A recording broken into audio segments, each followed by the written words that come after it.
नमस्कार, आप सबका स्वागत है द लेमेंस चैनल में। तो आज हम एक ऐसे व्यक्ति की चर्चा करने जा रहे हैं जो कि सीरिया के लिए विलन और इज़राइल और ज्यूइश कम्युनिटी के लिए हीरो था। और दोनों तरफ से कहानियाँ होती हैं। कुछ लोगों के लिए जो व्यक्ति हीरो होता है वही कुछ लोगों के लिए विलन होता है। तो एली कोहेन एक एजेंट थे जो कि इज़राइली एजेंट थे, स्पाई थे, और वो काम कर रहे थे सीरिया में। तो आज उनकी हम बायोग्राफी पूरी देखेंगे और आपको मैं कोशिश करता हूँ कि बताऊँगा। और अगर आज पूरा नहीं हो पाया तो मैं 2 पार्ट्स में ये वीडियो आपको दूंगा। तो एली कोहेन का जन्म 26 दिसंबर 1924 में इजिप्ट के एलेक्जेंड्रिया में हुआ था। वो एक जाइनिस्ट फैमिली, मतलब कि यहूदी फैमिली में उनका जन्म हुआ था। उनके पिता अलेप्पो, जो कि सीरिया में है, वहाँ से मूव करके इजिप्ट गए थे। वो एली कोहेन बहुत ही रिलीजियस थे और वो एक राबी बनना चाहते थे। राबी वो होते हैं जो यहूदियों के स्पिरिचुअल पर्सन होते हैं। तो वो राबी बनना चाहते थे और एलेक्जेंड्रिया में चीफ ऑफ राबी बनना चाहते थे। बट कुछ टाइम के बाद यशीवा क्लोज हो गया इजिप्ट में। यशीवा वो होता है जहाँ पे ये लोग अपनी यहूदी धर्म की किताबें पढ़ते हैं, जिसमें जैसे कि मुस्लिम में कुरान होता है, वैसे यहूदियों का तोरा होता है। तो ये लोग हिब्रू स्क्रिप्चर्स और जो होली रिचुअल्स हैं इनको पढ़ के राबी बनते हैं। तो वो राबी बनना चाहते थे एली कोहेन जब यंग थे वो। लेकिन जब यशीवा क्लोज हो गया, जो उनका ऑर्गेनाइजेशन होता है जहाँ पे स्टडी होती है, यशीवा क्लोज हो गया तो बहुत हर्ट हुए वो। और वहाँ पे नेशनलिस्ट मूवमेंट हो रहा था जिसमें यहूदियों को वहाँ पे बहुत टॉर्चर किया जा रहा था और वहाँ से भगाया जा रहा था। तो फिर उन्होंने पढ़ाई की कैरियो फैरूक यूनिवर्सिटी में, जो कि इजिप्ट की 2nd नंबर की यूनिवर्सिटी है। और बहुत ही टैलेंटेड थे। कोहेन जो थे वो बहुत ही टैलेंटेड थे। उनको 4 भाषाएं आती थी और फ्लुएंटली आती थी। उनको चारों भाषाएं जो थी वो फ्लुएंटली आती थी। और ख़ासकर जो अरबिक उनको आता था, अरबिक वो हर एक्सेंट में बोल सकते थे। जैसे हमारे यहाँ हिंदी बोलते हैं, हिंदी का अलग अलग एक्सेंट हमारे यहाँ स्टेट्स में, वैसे ही वहाँ पे अलग अलग जो अरबिक कंट्रीज़ हैं उस हिसाब से उन सारे एक्सेंट में वो बोल सकते थे। अरबिक जॉर्डन में, सीरिया में, इजिप्ट में, ये सारे बोल सकते थे। और बाकी की 3 भाषाएं और आती थी उनको, जिसमें से पहला था हिब्रू, फ्रेंच, स्पेनिश। ठीक है, हिब्रू, फ्रेंच, स्पेनिश और अरबिक। ठीक है, और अरबिक पढ़ सकते थे, लिख सकते थे वो। ठीक है, फिर his parents and 3 brothers left Egypt for Israel, but he remained to finish his degree. उनके 3 भाई और उनके माता पिता इजिप्ट छोड़ दिया उन्होंने इजराइल जाने के लिए 1949 में। और ये वहीं रह गए। जो कोहेन थे, कोहेन वहीं रह गए और उन्होंने बोला कि मुझे अपनी डिग्री ख़त्म करनी है, इसलिए मैं यहीं रहना चाहता हूँ। बट बेसिकली उनका मोटिव ये था कि वो ऑपरेशंस में कोऑर्डिनेट करें। वहाँ पे जो जाइनिस्ट ऑपरेशंस हो रहे थे वो वहाँ कोऑर्डिनेट करें। फिर 1950s में उन्होंने घोषण एक ऑपरेशन था उनका। अगर आप चाहते हैं तो मैं घोषण ऑपरेशन पे एक अलग से आपको वीडियो दूंगा। ठीक है, तो वो उन्होंने वहाँ पे किया। घोषण ऑपरेशन बेसिकली ये था कि वहाँ पे जो फंसे हुए ज्यूज़ थे उनको स्मगल करके इजराइल ले जाया जा रहा था। उन्हें मतलब कि वहाँ पे जो वहाँ से उन्हें जाने भी नहीं दिया जा रहा था, उन्हें मारा जा रहा था, प्रताड़ित किया जा रहा था, लेकिन भागने भी नहीं दिया जा रहा था। बट इन लोगों ने स्मगल करा, एक ऑपरेशन चलाया पूरा। और ये ऑपरेशन कोई गवर्नमेंट की तरफ से नहीं था, इन लोगों ने अपने बूते पे करा। आप सोच सकते हैं कि कितने नेशनलिस्ट और अपने लोगों के लिए कितने इन लोगों के अंदर सहानुभूति होगी, अपने लोगों के लिए कितनी सहानुभूति होगी इनके अंदर कि वो खुद के दम पे एक ऑपरेशन पूरा कंडक्ट करा और उन लोगों को स्मगल करके इजराइल ले गए। और इजराइल में उन्हें बसने की पूरी सुविधाएं दी जा रही थी, जो भी ज्यूज़ थे। और दुनिया में जितने ज्यूज़ हैं वो ऑटोमेटिकली ना वहाँ के सिटीज़न हो जाते हैं इजराइल के। तो उन लोगों को स्मगल किया जा रहा था और भेजा जा रहा था। घोषण ऑपरेशन इन्होंने चलाया, ठीक। फिर उसके बाद एक जो इजराइल की सीक्रेट पुलिस थी, इसने ऑपरेशन कंडक्ट करवाया इजिप्ट में ऑपरेशन कंडक्ट करवाया, जहाँ पे इजिप्शियन ज्यूज़ जो थे उनको रिक्रूट किया गया। इजिप्शियन ज्यूज़ को रिक्रूट करा गया और वहाँ पे ऑपरेशन चलाया गया ताकि इजिप्ट और वेस्टर्न वर्ल्ड के रिलेशंस अच्छे ना हो पाए। बहुत जगह जगह ब्लास्ट करवाए गए उन लोगों से। ब्रिटिश और अमेरिकन वहाँ पे ऑफिसेस थे, जो उनके बड़े बड़े स्ट्रक्चर्स उन लोगों ने बना रखे थे, या जो वहाँ पे इन लोगों ने ब्लास्ट करा। और उन लोगों ने ये शो करा कि ये जो ब्लास्ट हैं और बहुत सारी चीज़ें करी, ये सारी इजिप्ट के लोग कर रहे हैं और इजिप्ट की गवर्नमेंट इसमें इन्वॉल्व है, ताकि रिलेशंस अच्छे ना हो पाए, ठीक है। तो वेस्टर्न पावर से उनके रिलेशन अच्छे ना हो पाए, बट जो वहाँ के इजिप्ट की अथॉरिटीज़ थी उन्होंने अनकवर कर दिया इन लोगों को, और उन लोगों ने सबको दिखाया कि ये लोग जो हैं ये जानबूझ के कर रहे हैं ताकि वेस्टर्न वर्ल्ड और इजिप्ट के रिलेशंस अच्छे ना हो पाए, ठीक है। तो वेस्टर्न और इजिप्ट के रिलेशन अच्छे ना हो पाए, बस उसमें 2 लोगों को फांसी भी दी गई। जितने लोग पकड़े गए उसमें 2 लोगों को डेथ पेनल्टी दी गई। बट जो कोहेन थे, कोहेन और इस ऑपरेशन का रिलेशन उन लोगों ने प्रूफ नहीं कर पाया, इस वजह से कोहेन को छोड़ना पड़ा। तो 1955 में कोहेन को रिलीज़ कर दिया गया, ठीक। और फिर 1956 में उन्हें जितने भी ज्यूज थे वैसे भी उन्हें परेशान तो किया ही जा रहा था, फोर्सफुली उनको छोड़ना पड़ा इजिप्ट, और वो छोड़ करके इजराइल में आ गए। 1956 में वो इजराइल में आए और 1957 में उनको रिक्रूट किया गया इजराइल डिफेंस फोर्स के द्वारा। इजराइल डिफेंस फोर्स में उनको रिक्रूट किया गया और उन्हें इंटेलिजेंस एनालिसिस्ट की जॉब दी गई उन्हें, और वो काउंटर इंटेलिजेंस एनालिसिस्ट हुए। फिर वो कुछ टाइम के बाद उनका नेचर नहीं था डेस्क जॉब करने का। वो कुछ टाइम के बाद बोर हो गए अपने काम से, और उन्होंने मोसाद के लिए ट्राई करा, बट 2 बार रिजेक्ट कर दिया गया उन्हें, और वो ऑफेंड हो गए इस बात से, और उन्होंने इजराइल की डिफेंस फोर्सेस से रिज़ाइन कर दिया। फिर नेक्स्ट 2 इयर्स वो एक क्लर्क रहे, एक इंश्योरेंस कंपनी में 2 साल तक क्लर्क रहे। फिर 1959 में उनकी शादी हुई, जिनका नाम था नाडिया मजलाद। आई थिंक मैं ठीक से प्रोनाउंसिएशन नहीं कर पा रहा हूँ, बट नादिया नाम था, नादिया या नाडिया, ठीक है, जो कि एक इराकी ज्यूइश थी, माइग्रेट करके यहाँ आई थी इराक से, ठीक है। फिर एक बार क्या हुआ कि जो वहाँ पे सीरियन बॉर्डर से कभी कभी भी वो लोग फायरिंग कर देते थे, और वहाँ पे जो फार्मर्स रहते थे और सिविलियंस को चोटें लग रही थी और बहुत परेशान कर रहे थे। जो सीरियन आर्मी थी वो परेशान कर रही थी, हमेशा इन्वेड करती थी अंदर। तो वहाँ पे अब उन लोगों की बहुत मजबूरी हो गई कि उन्हें एक एजेंट चाहिए जो कि उन्हें बता सके कि सीरिया में क्या चल रहा है, वो लोग क्या प्लान कर रहे हैं। तो अब बहुत जल्दी में ऐसे नया एजेंट ढूंढना बहुत मुश्किल था उन लोगों के लिए, तो उन लोगों ने रिजेक्टेड फाइल्स को देखना शुरू करा। जब रिजेक्टेड फाइल्स को देखा तो उसमें उनकी नज़र पड़ी एली कोहेन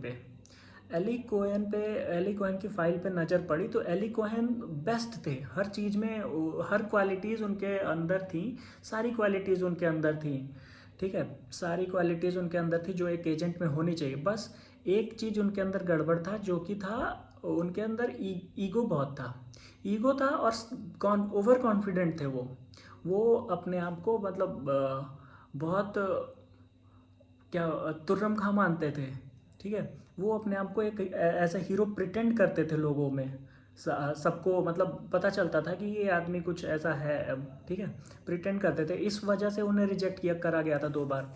तो फिर अब मजबूरी थी, उन लोगों ने उनको बुलाया और मतलब देखा उन्हें, फिर उन लोगों को इससे अच्छा ऑप्शन नहीं मिला। तो उन लोगों ने एली को रिक्रूट करने के लिए उन्हें पहले 2 वीक तक उनको सर्विलांस में रखा, उनकी सारी एक्टिविटीज़ देखी।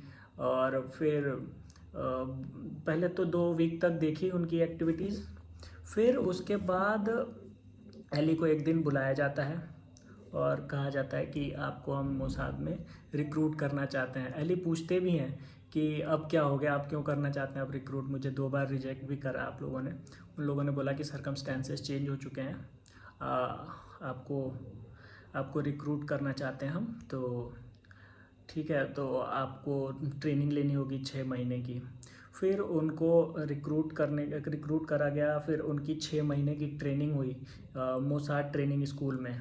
6 महीने की ट्रेनिंग में उनको बहुत सारी चीज़ें सिखाई गई, जैसे कि बहुत सारी टैक्टिक्स होती हैं, जैसे कि आपको कोई फॉलो कर रहा है, आपको कैसे पहचानना है कि आप फॉलो हो रहे हैं, किस कोई आपको फॉलो कर रहा है, ठीक है, उनको बताया जाता था। सारी चीज़ टैक्टिक्स सिखाई। रेडियो ट्रांसमीटर पे ट्रांसमिट कैसे करते हैं इन्फॉर्मेशन, 1 मिनट में कितने ज़्यादा वर्ड्स वो कर सकते हैं, पूरी प्रैक्टिस कराई गई उनको। जितने भी हैवी वेपन्स होते हैं, टैंक, एयरक्राफ्ट, फाइटर प्लेन्स, इन सारी चीज़ों को पढ़ाया गया। जो सीरिया ऑक्युपाई करती थी, जिन आर्म्स को, उन सारे आर्म्स को बताया गया। बंकर के स्ट्रक्चर बताए गए कि उसमें क्या क्या हो सकता है ऐसे ऐसे बंकर्स में। और सारे रशियन टैंक्स, बेसिकली रसिया सीरिया की हेल्प कर रहा था उस टाइम पे, ठीक है, क्योंकि इज़राइल की हेल्प अमेरिका कर रहा था, इसलिए वो रसिया सीरिया की हेल्प कर रहा था। तो रसिया उनको बहुत सारी टैंक्स, वो फाइटर प्लेन्स उन्हें प्रोवाइड करता था, तो उन्हें सारा कुछ पढ़ाया गया। उनकी मेमोरी भी बहुत शार्प थी पहले से भी, लेकिन उनको और भी चीज़ें बताई गई, जल्दी कैसे याद करते हैं चीज़ें, देख के अपने दिमाग में कैसे चीज़ों को रखते हैं। उनको उनको स्केच बनाना सिखाया गया कि कोई चीज़ आपने देख ली घर पे आके, वो तुरंत स्केच बना देते थे, ठीक है, स्केच बनाते थे, स्केच बनाना सिखाया गया। फिर मिलिट्री ऑफिसर्स के बारे में पढ़ाया गया, जो सीरिया में मिलिट्री ऑफिसर्स थे उनके बारे में बताया गया, उनकी हॉबीज़ बताई गई, उनको टैक्टिक्स दिए गए कि वो कैसे उन लोगों से फ्रेंडशिप बिल्ड कर सकते हैं, ठीक है, फ्रेंडशिप कैसे बिल्ड कर सकते हैं, सारी टैक्टिक्स बताई गई उनको। उनके हॉबीज़ को बताया गया, जैसे कोई अगर स्कॉच बहुत महंगी पीता है तो उससे दोस्ती करने के लिए क्या करना पड़ेगा, स्कॉच ले आते थे, वाइन ले आते थे वो, ठीक है। किसी को गाड़ियाँ पसंद थी तो वैसी गाड़ियाँ, अब खुद आप सोचो कि आपके पास कोई चीज़ हो जो आपको बहुत पसंद हो, और सेम टू सेम कोई और भी लेके चला है, तो आप एक बार को अट्रैक्ट होगे उससे और देखोगे। तो उनकी हॉबीज़ को बताया गया। फिर स्केच बताया गया कि जब आप कुछ देख लेते हो तो घर पे आके उसको स्केच बनाओ।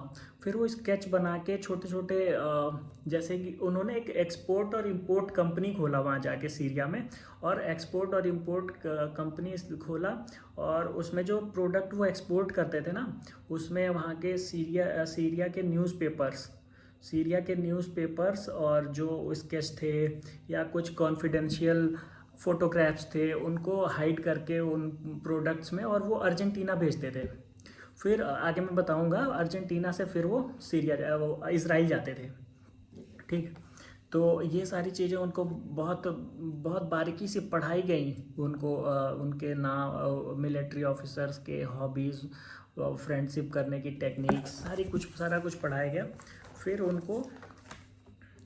फिर जब ये सारा कुछ हो गया तो फिर उनको एक फॉल्स आइडेंटिटी दी गई, जिसमें उनका नाम रखा गया कैमल आमिन थाबित नाम रखा गया, जिसके फादर एक सीरियन थे, और वो माइग्रेट कर गए थे अर्जेंटीना फॉर बिजनेस पर्पस। और उनके फादर का बिजनेस बहुत लॉस में था, लेकिन जब उनके फादर के जाने के बाद थाबेद, मतलब ये सारा एक पूरी कहानी बनाई गई थी कि थाबेद ने फिर बिजनेस को संभाला और बूम पे ले गए अपने बिजनेस को, ठीक है। और वो एक टेक्सटाइल इंडस्ट्री ओन करते हैं। टेक्सटाइल इंडस्ट्री ओन करते हैं। ये सारी कहानी बताई गई उनको, और फिर उनका एक कवर तैयार किया गया, इसको कहते हैं कवर, की सब कुछ बना के दिया गया।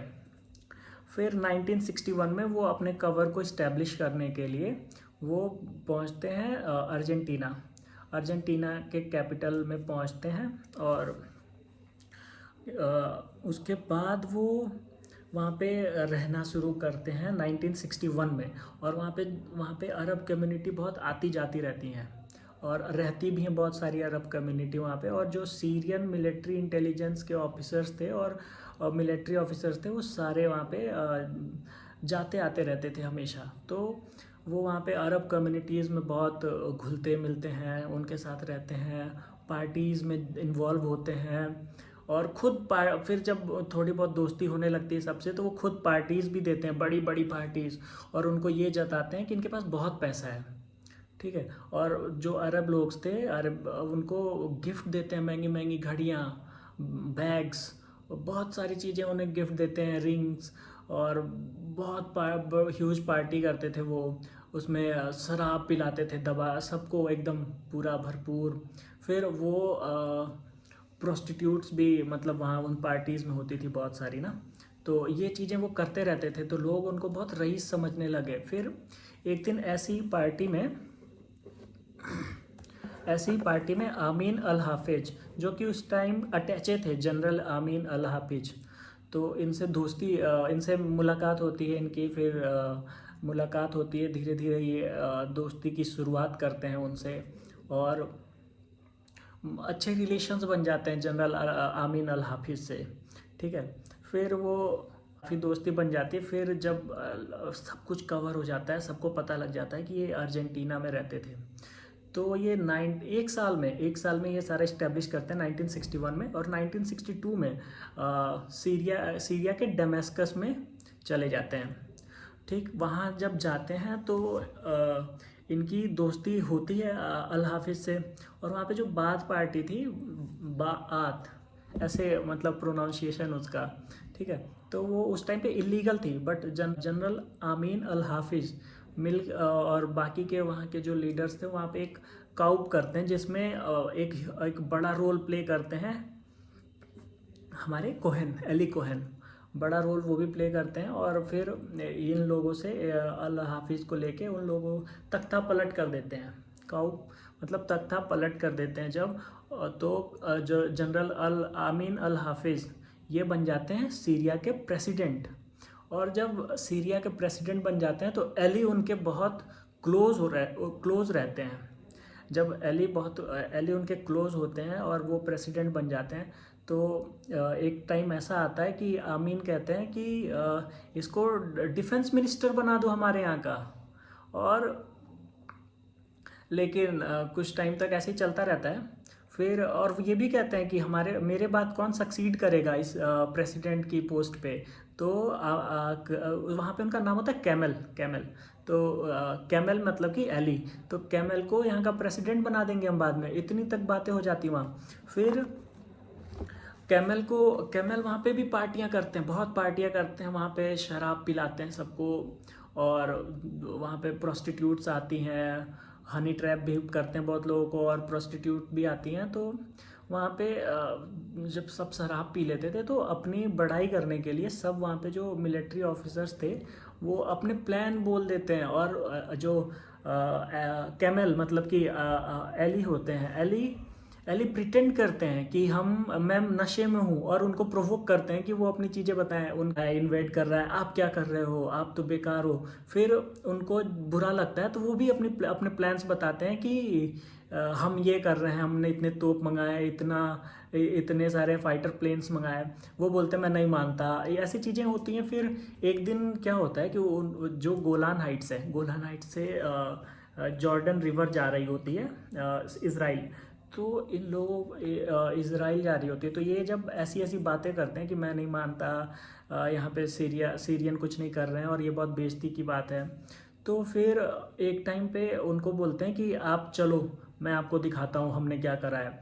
तो इनको लेके जाते हैं गोलान हाइट्स पे जब ये ले जाते हैं, तो ये देखते हैं वहाँ पे जितने बंकर्स होते हैं, ठीक है, जितने बंकर्स होते हैं, वो सारे ये देखते हैं, और बंकर्स में बहुत धूप होती है तो गर्मी हो रही होती है, वहाँ पे अंदर सोल्जर्स होते हैं तो उनको देखते हैं। फिर वहाँ पे एक उस टाइम पे एक बहुत ही उनका ये प्लान था कि जो रिवर इज़राइल में जा रही है वहाँ पे डैम्स और कैनल्स बना के उसको डाइवर्ट कर दिया जाए, जो रिवर है उसको डाइवर्ट कर दिया जाए, और इसराइल को पानी के बिना मार देंगे हम, लड़ाई करने की ज़रूरत ही नहीं पड़ेगी, और जितने बंकर्स होते हैं सब पता लग जाता है। तो ये जब घर पे आते हैं इनकी मेमोरी शार्प होती है, ये सारा स्केच बनाते हैं, मैप बनाते हैं, और सारा उनको और 3 बार ये आए भी होते हैं। 1961 से लेके 1965 के बीच में ये 3 बार विजिट कर चुके होते हैं इसराइल, तो आके भी वो सारी चीज़ें बताते हैं।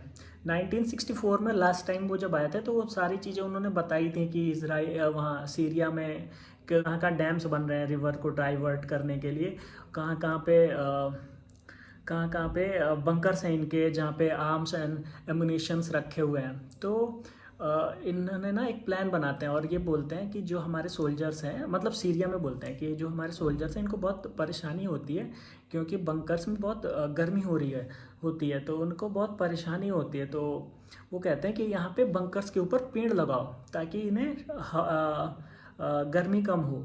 तो उन लोग बोलते हैं कि खर्चा कौन करेगा, तो कैमल कहते हैं कि कैमल मतलब एली, कि मैं करूँगा खर्चा, क्या दिक्कत है, मैं करूँगा, मैं खुद के दम पे पेड़ लगाऊंगा वहाँ। फिर सारा उनको कॉन्ट्रैक्ट मिलता है पेड़ लगाने का। फिर वो ना जितने बंकर्स होते हैं वहाँ पे यूकेलिप्टिस के पेड़ लगा देते हैं सारे बंकर्स पे, जितने भी अंडरग्राउंड बंकर्स होते हैं जहाँ पे आर्म्स एंड एमुनेशंस रखे हैं उसके पास सब जगह पे यूकेलिप्टिस के पेड़ लगा देते हैं। फिर जब पेड़ लग जाते हैं तो ऐसी बहुत सारी चीज़ें होती हैं, रोज ट्रांसमिशन से बताते हैं जो, और छोटे छोटे वॉर्स होते रहते हैं सीरिया और इसराइल के बीच में। सटीक उनका अटैक था, तो उन्हें लग जाता है कि जो हम इनको इतनी चीज़ें पता कैसे चल रही, हमारे बंकर्स कहाँ हैं, हमारे कौन कौन से प्लेन्स आ रहे हैं, कौन कौन से टैंक्स हैं, वो सारी चीज़ों को डिफेंड कर दे रहे हैं, हम कुछ कर ही नहीं पा रहे हैं। और रात को अगर कोई डिस्कशन होता है उनके बीच में ना उनके ग्रुप में, तो उसमें और पार्टी करते थे तो पार्टी में तुरंत पता चल रहा था। बाद में तो इनको इन्वॉल्व करने लगा गया था उनके डिस्कशन में, और उनसे एडवाइस मांगी जाती थी, तो उन्हें सारा पता चल जाता था। और सुबह वो चीज़ें इजरायली अखबार में छपे मिलते थे, तो उन लोगों को शक हो गया कि हमारे बीच में कोई विश्वासघाती है, कोई है धोखेबाज। तो उन लोगों ने प्लान करा कि उन लोगों को पता लग गया, क्योंकि इतनी जल्दी उस टाइम पे मैसेज पहुंचाने का एक ही जरिया था, रेडियो ट्रांसमीटर। तो उन लोगों ने कोशिश करी कि ये पता लगा पाए कि कौन कर रहा है ये रहता है। तो उस टाइम पे जब तख्ता पलट हुआ था तो इंटेलिजेंस के चीफ बनाए गए थे कॉलोनियल अहमद सुडानी। तो अहमद सुडानी जो थे वो पसंद नहीं करते थे थापित को, कभी भी कैमल को मतलब एली को पसंद नहीं करते थे वो। तो उन्होंने सर्च करना शुरू करा। तो कैमल जहाँ रहते थे वो ऐसी जगह पे रहते थे जहाँ पे उनके सारे ऑफिसर्स थे सीरिया के, तो वहाँ से रोज़ रेडियो ट्रांसमिशंस होती थी। तो इस वजह से वो पकड़े नहीं जा सकते थे, उनको ऐसा लगता था कि पकड़े नहीं जाएंगे। बट जब उन लोगों ने ये डिसाइड करा कि अब हम पता करते हैं कि कहाँ से है, तो उन लोगों ने 24 घंटे के लिए फिर क्या उन लोगों के पास ऐसे डिवाइसेस नहीं थे जो इतनी आसानी से पकड़ सके कि रेडियो ट्रांसमिशन कहाँ से हो रहा है। तो सोवियत यूनियन ने वहाँ से कुछ डिवाइसेस ऐसे भेजे जो बहुत ही न्यू थे और बहुत ही काबिल थे, और कुछ आदमी भी भेजे वहाँ से जो कि असिस्ट कर रहे थे उन डिवाइसेस को। फिर उन लोगों ने 24 घंटे के लिए सारी रेडियो ट्रांसमिशंस रोक दी, और फिर उन्होंने सर्च करना शुरू करा। तो एक जगह से ट्रांसमिशन हो रही थी, वो रास्ते में जब आए तो आधे रास्ते में वो ख़त्म हो गया। तो लेकिन वो जहाँ पे ख़त्म हुआ वहीं पे एली की बिल्डिंग थी, एली का अपार्टमेंट था। तो उन लोग अहमद सुडानी ने बताया सबको कि ये एली के वहाँ जाके रुकी है, मतलब कैमल के वहाँ रुकी है, कैमल एली एक ही थे, ठीक है। कैमल उनकी फॉल्स आइडेंटिटी थी और एली उनका रियल नेम था। तो जब वो उन्होंने बताया तो लोग इतना ट्रस्ट करते थे, यहाँ तक कि military high high high high ranking officers जो थे वो आते थे एडवाइस लेने। तो उन्होंने बोला कि आपसे कोई गलती हुई होगी, कैमल ऐसा नहीं कर सकता है, कैमल इज़ अ पैट्रियट, ठीक है। तो फिर उन्होंने अगले दिन भी यही शुरू करा। अगले दिन जब शुरू करा तो फिर जाके वो कैमल मतलब एली के वहाँ जाके पता ट्रांसमिशन बताया उन्होंने कि इस यहीं से हो रहा है। मशीन में पता लगा कि वहाँ से हो रहा है। फिर जो सुडानी थे, सुडानी ने अपार्टमेंट में रेड डाली। तो जो कैमल थे, एली थे, वो ना ट्रांसमिशन कर रहे थे बीच में, मतलब पकड़ लिया रंगे हाथों, एकदम पकड़ लिया उन्हें। वरना तो उनके पास साइनाइड भी थे, साइनाइड भी रखते थे कि अगर पकड़ा जाऊँ तो खा लूँ इसको। तो जब बीच में रोका, पकड़ लिया उन्हें, और फिर पता लगा कि इज़राइल ये रेडियो ट्रांसमिशन जा रही थी, तो उन्हें लाया गया और बहुत टॉर्चर करा गया। फिर उन्होंने बता दिया कि मैं इज़राइली एजेंट हूँ और मेरा नाम एली कोहेन है। तो जब ये बात पता लगी तो इज़राइल में भी पता लगी, और पूरे उन्हें बहुत शर्मिंदगी का सामना करना पड़ा कि 3 साल में कोई आदमी बाहर से आता है और इतने अच्छे रिलेशन बना लेता है कि उसको मिनिस्ट्री में अपॉइंट करने की बात करी जाने लगती है।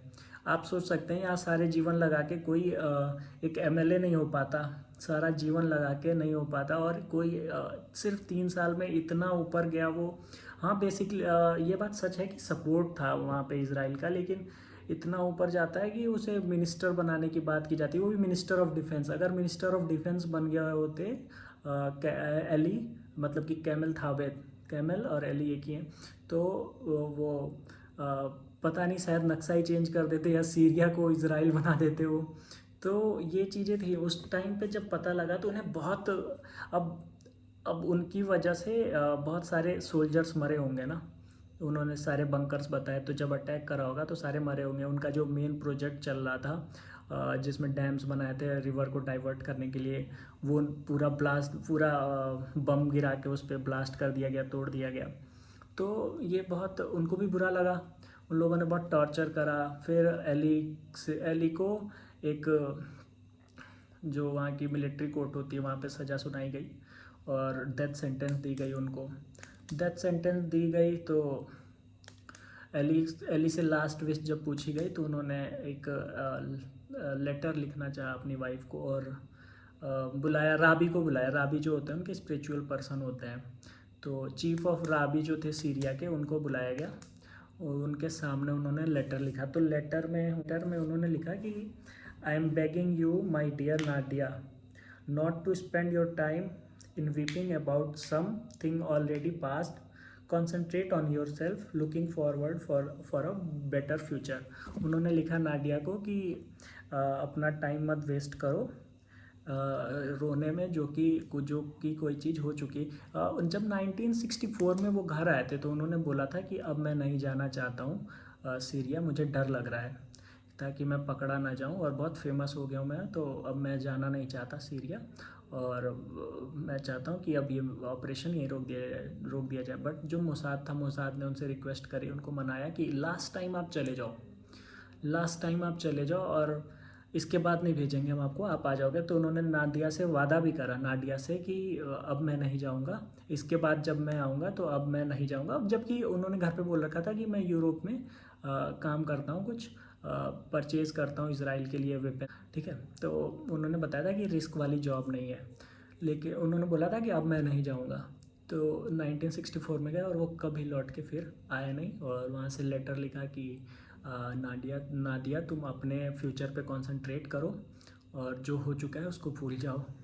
तो बहुत नादिया ने फिर कभी शादी भी नहीं करी जब एली गए।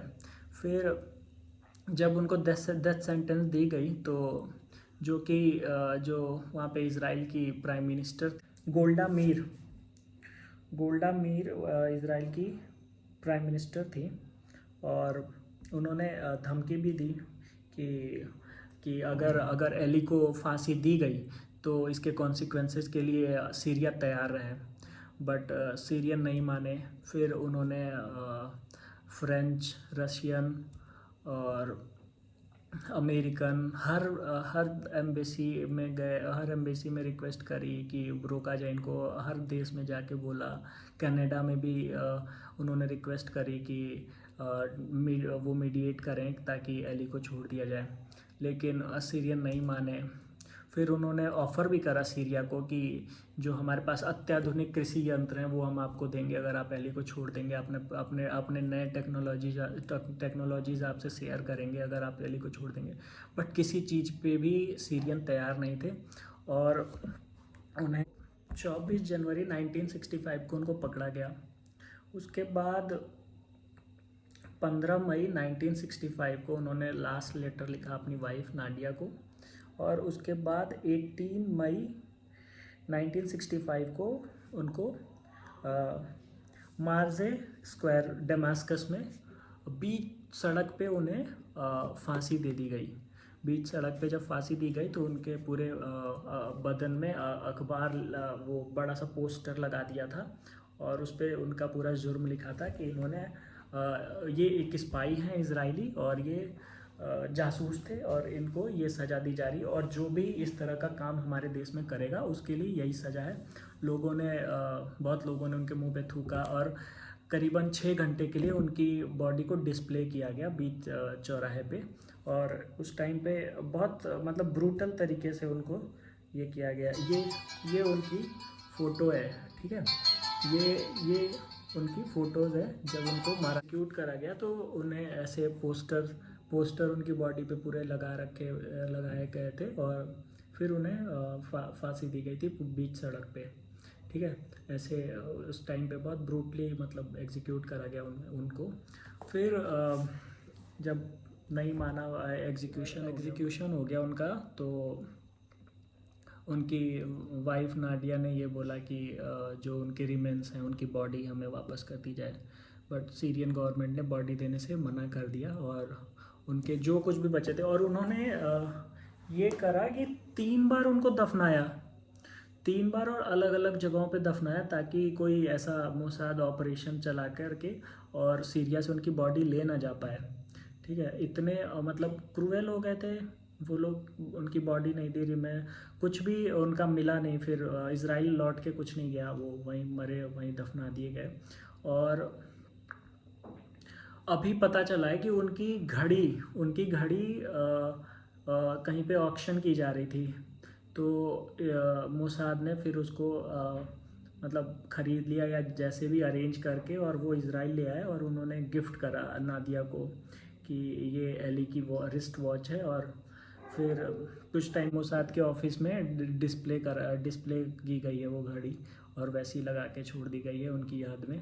और उनकी याद में एक वहाँ पे गार्डन भी बनाया गया है, बहुत सारी सड़कें और बहुत सारी सोसाइटीज़ उनके नाम पे हैं एली के। एली वहाँ पे एक बहुत हीरो माने जाते हैं, और वहाँ पे एक उनकी याद में गार्डन भी बनाया गया जिसमें लिखा गया है कि मिसिंग सोल्जर, ठीक है। इजराइल ने कैप्चर कर लिया गोलान हाइट्स को, तो उनके नाम पे इलियाद हाइट्स करके नाम रख दिया गया गोलान हाइट्स का, और वहाँ पे पार्क भी बनाया गया है, ठीक है, ताकि उनकी याद में, और उन्हें हीरो माना जाता है। और ये कहा जाता है कि अगर एली नहीं होते तो 6 डे वॉर